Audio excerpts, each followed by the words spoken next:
ሰላም ፍቅር ጤና ለእናንተ ይሁን ውድ ተመልካቾቻችን፣ ይህ ሰናይ ስፖርት ነው። ለሰዓቱ የተዘጋጁ አጫጭር መረጃዎችን ይዘን ቀርበናል። እስከ ዝግጅታችን ፍጻሜ አብራችሁን ትቆዩ ዘንድ የአክብሮት ግብዣችን ነው።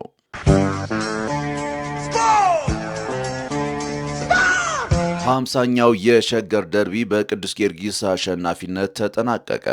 በሲቢኢ የኢትዮጵያ ፕሪሚየር ሊግ የመጀመሪያ ሳምንት ጨዋታ በሸገር ደርቢ ቅዱስ ጊዮርጊስ ኢትዮጵያ ቡናን 1-0 አሸንፏል።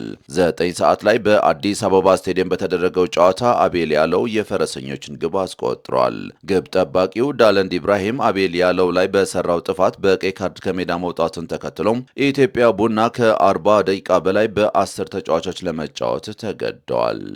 የሸገር ደርቢ ከ6 ዓመት በኋላ ወደ አዲስ አበባ ስቴዲየም በተመለሰበት መርሃ ግብር ቅዱስ ጊዮርጊስ ከምን ጊዜም ተቀናቃኙ 3 ነጥብ በማግኘት አጀማመሩን አሳምሯል። በሌላ ጨዋታ ፋሲል ከነማ ከኢትዮጵያ ንግድ ባንክ ያደረጉት ጨዋታ አንዳቻ ተጠናቋል። በሐዋሳ ዩኒቨርሲቲ ስቴዲየም በተደረገው ጨዋታ በረከት ግዛው ለፋሲል ከነማ፣ ዘላለም አበበ ደግሞ ለኢትዮጵያ ንግድ ባንክ ግቦቹን አስቆጥረዋል። ማንቸስተር ዩናይትድ በስምንተኛ ሳምንት የእንግሊዝ ፕሪምየር ሊግ የሳምንቱ ትልቅ ጨዋታ ማንቸስተር ዩናይትድ ሊቨርፑልን 2-1 አሸነፈ። በአንፊልድ በተደረገው ጨዋታ ብሪያን ምቡሞ እና ሃሪ ማጓየር የዩናይትድን ግቦች አስቆጥረዋል። ኮዲ ጋክፖ የሊቨርፑልን ግብ ያስቆጠረ ተጫዋችም ሆነዋል። የመርሲሳይዱ ክለብ በፕሪምየር ሊጉ ብቻ ለሶስተኛ ተከታታይ ጊዜ ሲሸነፍ በሁለቱም ውድድሮች ደግሞ ለአራተኛ ተከታታይ ጊዜ የተሸነፈበት ሆነዋል።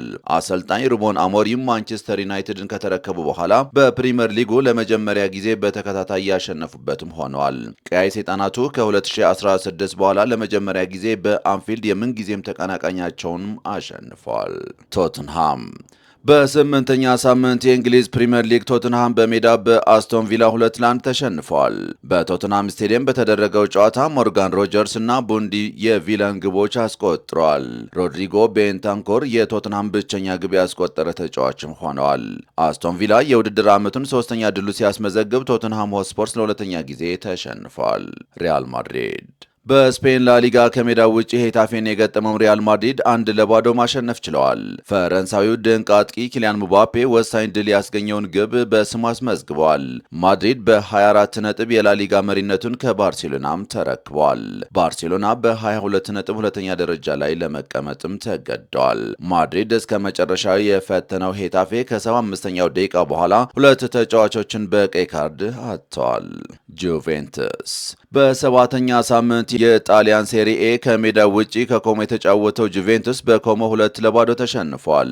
በቀድሞው የአርሴናል አማካይ ሴስክ ፋብሪጋስ የሚሰለጥነው ኮሞ በውድድር ዓመቱ ሶስተኛ ድሉን ሲያስመዘግብ፣ ጁቬንቱስ ደግሞ ለመጀመሪያ ጊዜ ተሸንፏል። አርሰን ቬንገር እና ቴሪ ሄነሪ በታደሙበት ጨዋታ ማርክ ኦሊቨር ኬምፍ እና ኒኮ ፖዝ የኮሞን ግቦች አስቆጥሯል። ከጨዋታው 3 ነጥብ ያገኘው ኮሞ በ12 ነጥብ ወደ 5ኛ ደረጃ ከፍ ብለዋል። ሞሮኮ አርጀንቲናን በማሸነፍ ከ20 ዓመት በታች የዓለም ዋንጫ ሻምፒዮን ሆነች። በቺሊ አስተናጋጅነት እየተካሄደ የቆየው ከ20 ዓመት በታች የዓለም ዋንጫ ፍጻሜውን አግኝተዋል። ሰሜን አፍሪካዊቷ ሀገር ከአርጀንቲና ያደረገችውን የፍጻሜ ጨዋታ 2-0 አሸንፋለች። በስታዲዮ ናሲዮናል በተደረገው ፍጻሜ ያሲር ዛቢሪ የሞሮኮን ሁለቱንም ግቦች አስቆጥሯል። ዛቢሪ በ5 ግቦች ከፍተኛ ግብ አስቆጣሪ ሆነው አጠናቀዋል። ሞሮኮ ከጋና በመቀጠል ከ20 ዓመት በታች የዓለም ዋንጫ ያሸነፈች ሁለተኛዋ የአፍሪካ ሀገርም ሆናለች። ለ24ኛ ጊዜ በተደረገው መድረክ አርጀንቲና ዋንጫውን ለ7ኛ ጊዜ የምታነሳበትን አጋጣሚ ሳትጠቀምበት ቀርታለች። የሞሮኮ ኦትማን ማማ የውድድሩ ምርጥ ኮከብ ተጫዋች ሆኖ ሲመረጥ፣ የአርጀንቲናው ሳንቲያኖ ባርቢ ምርጥ ግብ ጠባቂ በመሆን የወርቅ ጓንቱን ወስደዋል። ጋና በ2009 በግብፅ አስተናጋጅነት በተደረገው ከ20 ዓመት በታች የዓለም ዋንጫ ብራዚልን በማሸነፍ ለአፍሪካ የመጀመሪያ የሆነውን ዋንጫ ማንሳቷም ይታወሳል።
ክቡራትና ክቡራን ተመልካቾቻችን ለዛሬ የነበሩን መረጃዎች እነዚህን ይመስሉ ነበረ። ስለ አብሮነታቸው እናመሰግናለን። ሰላም፣ ፍቅር፣ ጤና ለሁሉም።